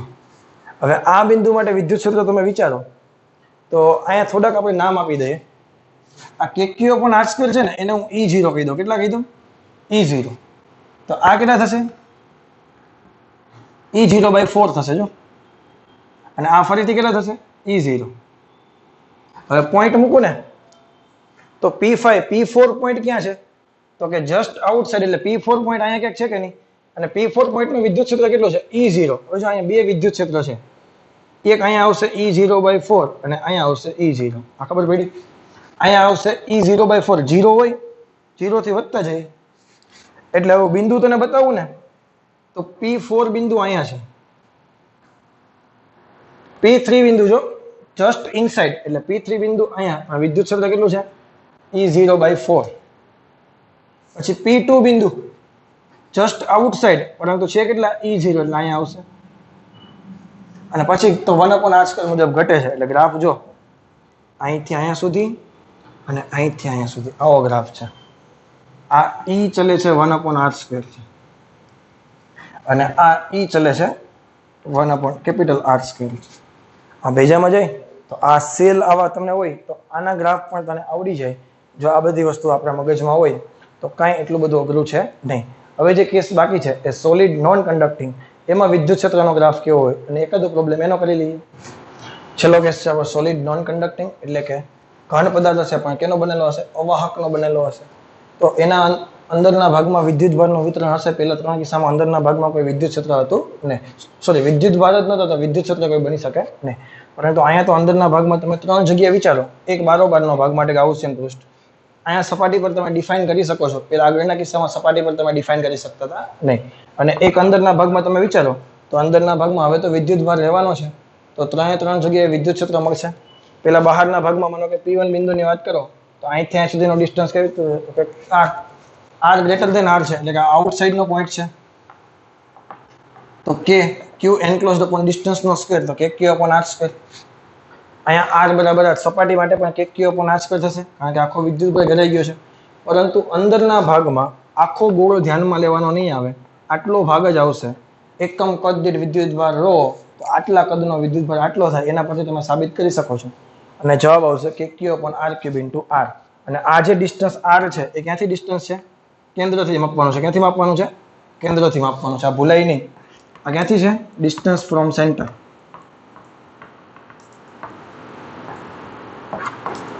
બીજું ઇક્વેશન તમે આવી રીતે સાબિત કરી શકો છો. એટલે તમે જો E proportional to r, centre ઉપર વિદ્યુત ક્ષેત્ર કેવું થઈ ગયું? 0. ધીમે ધીમે વધે સૂર્યરેખા છે પછી અહીંયા મેક્સિમમ થઈ ગયું. આ કેટલું આવ્યું?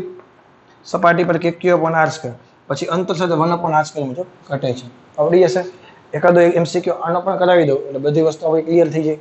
ક્વેશ્ચન કંઈક આવો છે કે calculate the ratio of field at 2 points P1 અને P2. P1 અને P2 આગળના વિદ્યુત ક્ષેત્રનો આપણે રેશિયો જોઈએ છે. Located at a distance r/3 from surface. સપાટીથી r/3 ડિસ્ટન્સ છે. એક સપાટીથી અંદર છે, એક સપાટીથી બારોબાર છે. તો આવા કિસ્સામાં વિદ્યુત ક્ષેત્રનું સમીકરણ શું હતું? E બરાબર આ અંદરના ભાગ માટે ઇક્વેશન શું હતું? kq/r³ ઇન્ટુ r હતું, યાદ કરો. અને બહારના ભાગ માટેનું વિદ્યુત ક્ષેત્રનું સમીકરણ શું હતું? તો કે kq/r². યાદ કરો. આ r છે એ સેન્ટરથી ડિસ્ટન્સ છે બંનેમાં. તો અહીંથી અહીંયા સુધીનું ડિસ્ટન્સ કેટલું થશે P1 માટેનું? 2r/3. r - r/3 એટલે 2r/3 આવે. અને અહીંથી અહીંયા સુધીનું ડિસ્ટન્સ r + r/3 એટલે કે 4r/3. ક્લિયર? તો P1 આગળ વિદ્યુત ક્ષેત્ર E1 લખી નાખો. તો kq/r³ ઇન્ટુ r દેખાય. ત્યાં મારે કેટલા લખવા પડશે? 2r/3. એટલે કે જવાબ આવશે 2/3. એકક r કેન્સલ થઈ ગયા. તો kq/r². બોલો કઈ વાંધો? નો વાંધો. હવે E2 આગળ ગોતી લ્યો. kq/r². છોટા r દેખાય ને કેટલા મૂકી દઉં? 4r/3. તો અહીંયા આવશે 4r/3 નો સ્ક્વેર. અને હા, એક વસ્તુ ભૂલ અહીંયા થશે. અહીંયા r³ આવે છે ઇક્વેશનમાં. અહીંયા શું આવે છે? r³ આવે છે બહાર અંદરના ભાગમાં. એ ધ્યાન રાખજે. r² થઈ ન જાય અહીંયા તો kq/r² જ છે. તો 9/16 kq/r². ક્લિયર? કરો બેનો રેશિયો. એટલે આ બે તો ઉડી જશે. 2/3 પલટી મારીને 16/9. તો 32/27 આ તારો આન્સર. અહીંયા ભૂલ પડે નહીં. બહારના ભાગ માટે kq/r², અંદરના ભાગ માટે kq/R³ ઇન્ટુ સ્મોલ r. આવડી જશે. હવે જે આપણો નેક્સ્ટ ટોપિક છે એ છે charge induction in metal cavity. બહુ અગત્યનો પોઈન્ટ છે અને MCQ માટે ખૂબ IMP છે. સમજી વિચારીને. તો સૌથી પહેલા તને ખબર હોવી જોઈએ, મેટલ હોય, કોઈ પણ સુવાહક ધાતુઓ છે, તો સુવાહકના પછી HC હોય કે HC હોય, તમે વિચારો. સોલિડ કન્ડક્ટિંગ હોય કે હોલો કન્ડક્ટિંગ હોય, અંદરના વિસ્તારમાં વિદ્યુત ક્ષેત્ર કેવું છે? 0 છે. સોલિડ કન્ડક્ટિંગ હોય કે હોલો કન્ડક્ટિંગ હોય, અંદરના વિસ્તારમાં વિદ્યુત ક્ષેત્ર 0 છે. એટલે કે એક પણ ક્ષેત્રરેખા કંડક્ટરમાંથી પસાર થઈ શકે નહીં. એક પણ ક્ષેત્રરેખા મેટલમાંથી પસાર થઈ શકશે નહીં. આ વસ્તુ ખબર પડી કે નહીં? હવે HNC હોય તો E બરાબર 0 છે, પણ SNC હોય તો અંદરના વિસ્તારમાં વિદ્યુત ક્ષેત્ર 0 નથી. આ ચાર કેસ ખૂબ અગત્યના છે.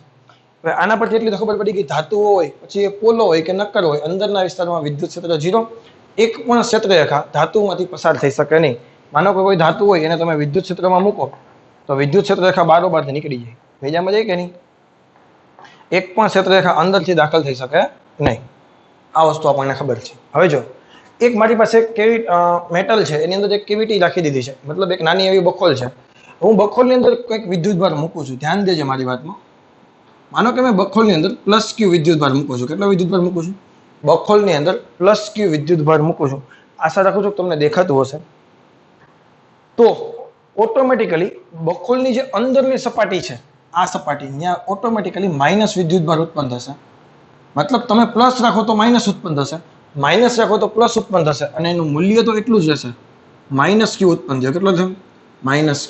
તમે બખોલની અંદર +Q મૂકો તો બખોલની બહાર એટલે કે બખોલની અંદરની સપાટી પર -Q જેટલો વિદ્યુતભાર ઉત્પન્ન થશે. જો બખોલમાં તમે -Q વિદ્યુતભાર મૂક્યો હોય તો બખોલની અંદરની સપાટી પર +Q વિદ્યુતભાર ઉત્પન્ન થાય. એટલે કે બખોલની અંદરની સપાટી પર ઉત્પન્ન થાય કેટલો? તો કે ઇક્વલ અને અપોઝિટ. પર પછી બીજો પોઈન્ટ, જેટલો વિદ્યુતભાર તમે અંદર મૂક્યો છે, મેં કેટલો મૂક્યો? +Q, એટલો જ વિદ્યુતભાર બહારની સપાટી પર ઉત્પન્ન થાય. એ જ નિશાની વાળો. કઈ નિશાની વાળો? એ જ નિશાની વાળો +Q. પરંતુ એનું વિતરણ છે કેવી રીતે થશે? જો આ વિસ્તારમાં વિદ્યુતભાર વધારે છે, આ વિસ્તારમાં વિદ્યુતભાર ઓછો છે, એનું રીઝન છે સિગ્મા ચલે છે 1/r. એકમ ક્ષેત્રફળ દીઠ વિદ્યુતભાર પૃષ્ઠ ઘનતા છે એ ત્રિજ્યાના વ્યસ્ત પ્રમાણમાં હોય. જે વિસ્તારમાં ત્રિજ્યા વધારે ત્યાં વિદ્યુત ક્ષેત્ર કેવું, ત્યાં વિદ્યુતભાર કેવો હશે? ઓછો. જ્યાં ત્રિજ્યા ઓછી ત્યાં વિદ્યુતભાર કેવો છે? વધારે. આપણને ખબર છે ત્રિજ્યાના જે કોર્નર હોય ત્યાં આપણને શોર્ટ વધારે લાગે. શા માટે? કારણ કે આ કોર્નર છે તો આની ત્રિજ્યા તમે વિચારો આટલી જ છે, એટલે આ ભાગની ત્રિજ્યા ઘણી બધી વધારે છે. આ ખબર પડે.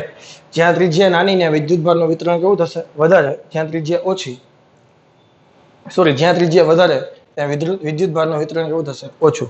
2 પોઈન્ટ જોઈ ગયા. જેટલો વિદ્યુતભાર મૂકીએ એટલો જ વિદ્યુતભાર બહારની સપાટી પર ઉત્પન્ન થાય, અને જેટલો વિદ્યુતભાર મૂકીએ એના કરતા ઓપોઝિટ સાઇન વાળો અને એટલા જ મૂલ્યનો વિદ્યુતભાર બકોલની અંદરની સપાટી પર ઉત્પન્ન થાય. હવે આ વિદ્યુતભાર છે પ્લસ ક્યુ, એને મેં થોડોક પોતાના સ્થાનેથી ખસેડ્યું છે. હવે જો હું નવું પિક્ચર બનાવું છું, એક મિનિટ, સોરી, પિક્ચર હવે મારું નવું થઈ ગયું, ધ્યાન દેજે. બારોબારની બારોબારના થોડીક વાર તો ભૂલી ગયા. આ પ્લસ ક્યુ અહીંયા હતા ત્યારે માઇનસ ક્યુનું વિતરણ સરસ મજાનું સમાન રીતે હતું, કારણ કે ત્રિજ્યા દરેક બિંદુએ સમાન હોય કે ના, બખોલ ગોળ છે નહીં. આ પ્લસ ક્યુને ખસેડીને મેં આ બાજુ લઈ આવ્યું, થોડુંક સ્થળાંતર કરાવ્યું, તો આ બાજુ ઋણ વિદ્યુતભાર વધી જાય કે ના વધી જાય, કારણ કે એની અસરને સમતોલવા માટે. અને આ બાજુ ધન ઋણ વિદ્યુતભાર છૂટા છૂટા હશે. જેમાં ગયું આ બાજુ વિદ્યુતભાર વધારે ભેગો થઈ જશે. એનો મતલબ એવો છે કે જો તમે બખોલની અંદર ધન વિદ્યુતભાર અથવા તો ઋણ વિદ્યુતભાર જે વિદ્યુતભાર છે એને થોડુંક સ્થળાંતર કરાવશો તો ઇન્ડ્યુસ થયેલો જે વિદ્યુતભાર છે, પ્રેરિત થયેલો જે વિદ્યુતભાર છે, ઉત્પન્ન થયેલો જે વિદ્યુતભાર છે એવી રીતે ગોઠવાશે કે જેથી કરીને બખોલના અંદરના ભાગમાં તો વિદ્યુત ક્ષેત્ર કેવું રહે? 0 જ રહેશે. એટલે કે જ્યારે બખોલની અંદર રાખેલા વિદ્યુતભારનું થોડું સ્થળાંતર કરવામાં આવે તો બખોલની અંદર ઇન્ડ્યુસ થયેલ વિદ્યુતભાર એવી રીતે ગોઠવાશે કે પેલાની અસર કેવી કરી દેશે? નાબૂદ કરી દેશે. અને અંદર વિદ્યુત ક્ષેત્ર કેટલું થશે? 0. આ અંદર તમે સ્થળાંતર કરાવો એને અને બહારના વિદ્યુતભારના વિતરણને કંઈ લાગે વળગે નહીં. અહીંયા જેટલા હતા એટલા જ રહેશે, એમાં કોઈ જાતનો કંઈ ફરક આવશે. તમે જે કંઈ સ્થળાંતર કરાવો એ માત્ર એની અસર ક્યાં રહેશે? અંદરના વિસ્તાર પૂરતી સીમિત રહેશે, બહાર ક્યાં અસર થશે નહીં. હવે માનો કે બહારથી કોઈ નવો વિદ્યુતભાર પ્લસ ક્યુ છે, તમે એન્ટર કરો છો તો એ પ્લસ ક્યુ વિદ્યુતભાર છે અહીંયા કેટલો હતો? સ્મોલ ક્યુ હતો ને. પ્લસ ક્યુ વિદ્યુતભાર બહારની સપાટી પર જ ગોઠવાય, એને અંદર બખોલ સાથે કાંઈ લેવા દેવા છે નહીં. બીજામાં ગયા ટોટલ 4 પોઈન્ટ ફરીથી બોલું. બખોલની અંદર તમે જેટલો વિદ્યુતભાર મૂકો એટલા જ મૂલ્યનો અને ઋણ વિદ્યુતભાર બખોલની અંદરની સપાટી પર ઉત્પન્ન થાય, તેટલા જ મૂલ્યનો અને તે જ નિશાનીવાળો વિદ્યુતભાર સપાટી પર ઉત્પન્ન થશે. જો થોડું સ્થળાંતર કરવામાં આવે તો અંદર ઉત્પન્ન થયેલા ઇન્ડ્યુસ્ડ વિદ્યુતભારો એવી રીતે ગોઠવાય કે પહેલાની અસર નાબૂદ કરી દે અને અંદરના વિસ્તારમાં ક્ષેત્ર કેવું રાખે? 0. જો કોઈ બહારથી વિદ્યુતભાર લાવવામાં આવે પ્લસ ક્યુ તો એ વિદ્યુતભાર અથવા તો માઇનસ ક્યુ જે કંઈ વિદ્યુતભાર તમે બહારથી લાવો એ માત્ર મેટલની સપાટી પર ગોઠવાય, એને કેવિટી સાથે કંઈ લેવા દેવા છે નહીં. આ 4 પોઈન્ટ ખૂબ અગત્યના હતા. ત્યારબાદ ઘણી વખત માનો કે આવા પ્રોબ્લેમ તને પૂછાય, 2 સ્ફિયર હતા, આપણે કેમ 2 સ્ફિયરનો કેસ જોઈ ગયા તમને યાદ કરો. સ્ફિયરના કેસમાં અંદરના વિસ્તારમાં વિદ્યુત ક્ષેત્ર કેટલું જોયું હતું? ρ/3ε0 × r. યાદ આવે? મેં છેલ્લે ત્યાં લખેલું હતું અને રો દેખાય ત્યાં Q/4/3 πr³ હતા. તો મારી પાસે એક સુવાહક ગોળો છે, સોરી સુવાહક ના કહી શકાય કારણ કે સુવાહક હોય તો અંદરના વિસ્તારમાં વિદ્યુતભાર હોય નહીં. એક અવાહક ગોળો છે, એમાં એક નાની એવી બખોલ છે. અવાહક ગોળાનું કેન્દ્ર C1 છે અને બખોલનું કેન્દ્ર C2 છે. C1 અને C2 વચ્ચેનું ડિસ્ટન્સ કેટલું છે? સ્મોલ d છે. હવે આને કારણે વિદ્યુત ક્ષેત્ર ત્યાં હશે કે નહીં? હું 0.4 ચેકી નાખું છું, સ્ક્રીનશોટ પાડી લેજો.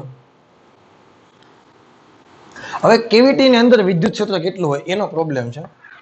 આ મારો ગોળો છે, એનું સેન્ટર C1 છે, અહીંયા કોઈ નાની એવી કેવિટી છે, આમાં વિદ્યુતભાર પ્લસ છે. તો આ પ્લસ વિદ્યુતભારને કારણે કેવિટીની અંદર વિદ્યુત ક્ષેત્ર હશે અને વિદ્યુત ક્ષેત્ર કેવું હશે? સમાન વિદ્યુત ક્ષેત્ર હશે. કેવું વિદ્યુત ક્ષેત્ર હશે? યુનિફોર્મ હશે. કેવું હશે? યુનિફોર્મ હશે. હવે એની દિશા કઈ લેવાની? તો કે જો આ વિદ્યુતભાર પ્લસ હોય તો C1 થી C2 તરફ, મેં જે દિશા દોરી છે એ દિશા તરફ. જો આ વિદ્યુતભાર ઋણ હોત તો એની દિશા થઈ જાય C2 થી C1 તરફ, એટલે આ બાજુની. બીજામાં જઈ 2 પોઈન્ટ મેં લખેલા જ છે. અને બખોલની અંદરનું વિદ્યુત ક્ષેત્ર કેટલું થશે? તો કે ρ/3ε0 × d. આ બે C1 અને C2 વચ્ચેનું અંતર કેટલું લેવાનું છે? d. આ ભેજામાં ગયું. બખોલની અંદર વિદ્યુત ક્ષેત્ર તો કે ρ/3ε0 × d. પ્લસ વિદ્યુતભાર હોય તો C1 થી C2 તરફ, માઇનસ વિદ્યુતભાર હોય તો C2 થી C1 તરફ. આવડી હશે. આનો એકાદો પ્રોબ્લેમ કરાવી દો એટલે બખોલના બધા જ કેસ છે આપણા પૂરા થઈ જાય. તો પ્રોબ્લેમ કંઈક આવો હતો, એક r ત્રિજ્યાનો ગોળો છે કે જેના વિદ્યુતભાર કેવો છે? સમાન રીતે વિતરિત થયેલો છે પ્લસ. એમાં એક નાની એવી કેવિટી છે કે જેની ત્રિજ્યા કેટલી છે? r/2 ત્રિજ્યાની એક કેવિટી છે. તો કેવિટીની અંદર વિદ્યુત ક્ષેત્ર કેટલું થાય? તો કે ρ/3ε0 × d. ડી શું છે તો કે બે સેન્ટર વચ્ચેનું અંતર કેટલું થશે તો કે r/2 મૂકી દો એટલે તમારો આન્સર આવે. આ વિદ્યુત બળ પ્લસ છે એટલે ડાયરેક્શન આવશે આ દિશામાં. વિદ્યુત ક્ષેત્રની ડાયરેક્શન કઈ હશે? C1 થી C2 તરફ. આવડી જશે? ઓકે. તો બે નાના એવા પોઈન્ટ છે. એક વાહક સીટ હોય અનંત લંબાઈની વિચારો કોઈ પણ વિચારો તો એનાથી મળતું વિદ્યુત ક્ષેત્ર σ/ε0 હોય. અને જો પાતળી અને અવાહક સીટ હોય તો એનાથી મળતું વિદ્યુત ક્ષેત્ર σ/2ε0 હોય. આ તમે NCERT માં સાબિત કરી ગયા હતા ગૌસના થિયરમની મદદથી. અનંત લંબાઈના સળિયા પરથી પછીનો જે કેસ હતો એ અવાહક સીટ હતી, યાદ રાખજે મારી વાત. તો σ/2ε0. વાહક સીટ હોય એટલે σ/ε0. આ ખાડો છે.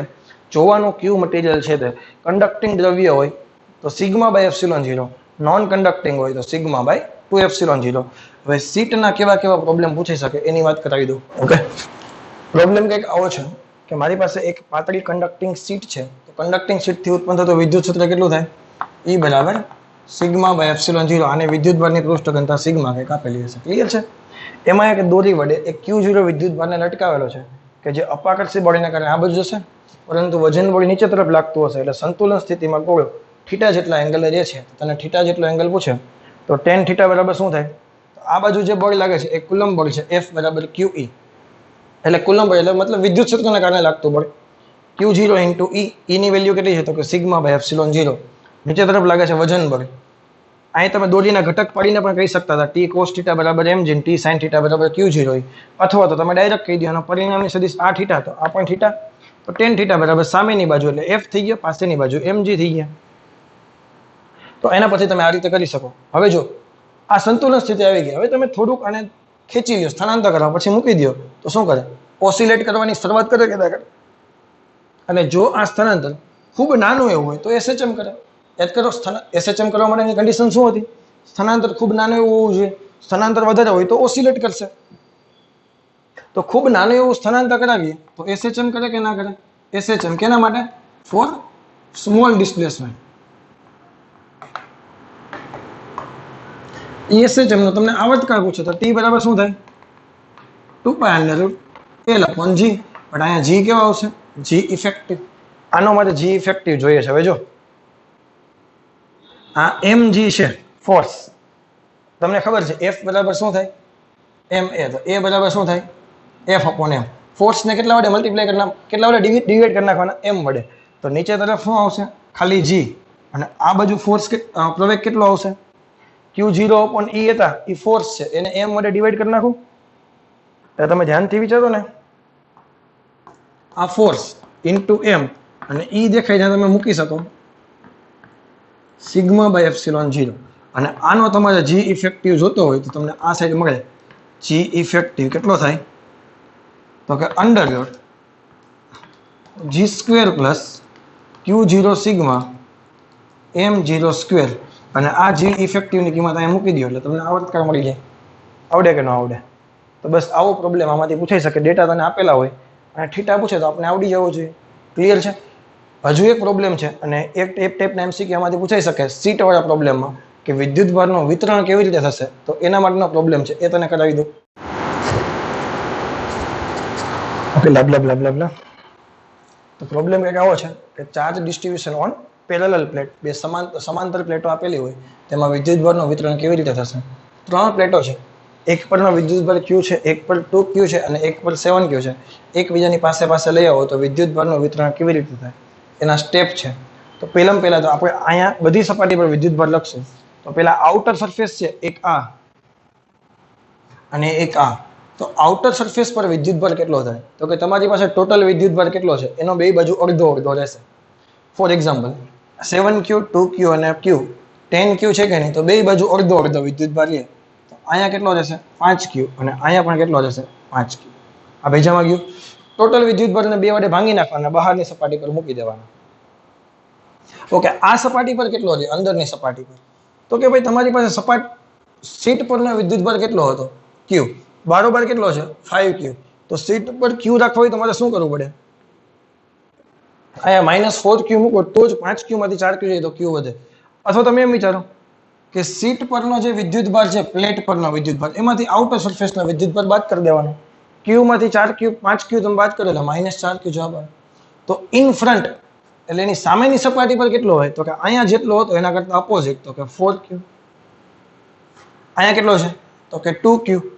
તો 2 ક્યુ - 4 ક્યુ એટલે કેટલા થયા -2 ક્યુ. મૂકો 4 ક્યુ માંથી 2 ક્યુ જાય તો ઉપર 2 ક્યુ વધે. અહીંયા -2 ક્યુ છે કેટલા થઈ ગયા +2 ક્યુ. આ બેનો સરવાળો કરો ફરીથી 7 ક્યુ આવી ગયું. પેજામાં જાય તો બસ આ એની એક મેથડ હતી. હજુ એક એક્ઝામ્પલ તને આવું કરાવું.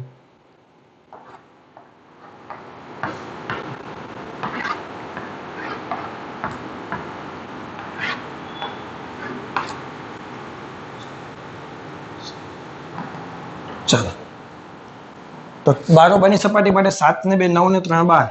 તો આ બાજુ કેટલા 6 ક્યુ. આ બાજુ કેટલા 6 ક્યુ.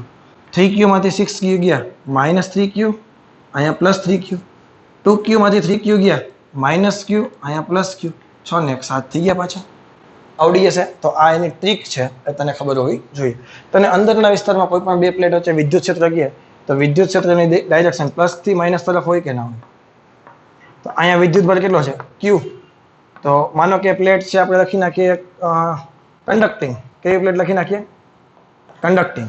તો E બરાબર શું થશે σ/ε0 અને સિગ્મા દેખાઈને Q/A લખવા પડે કે નહીં.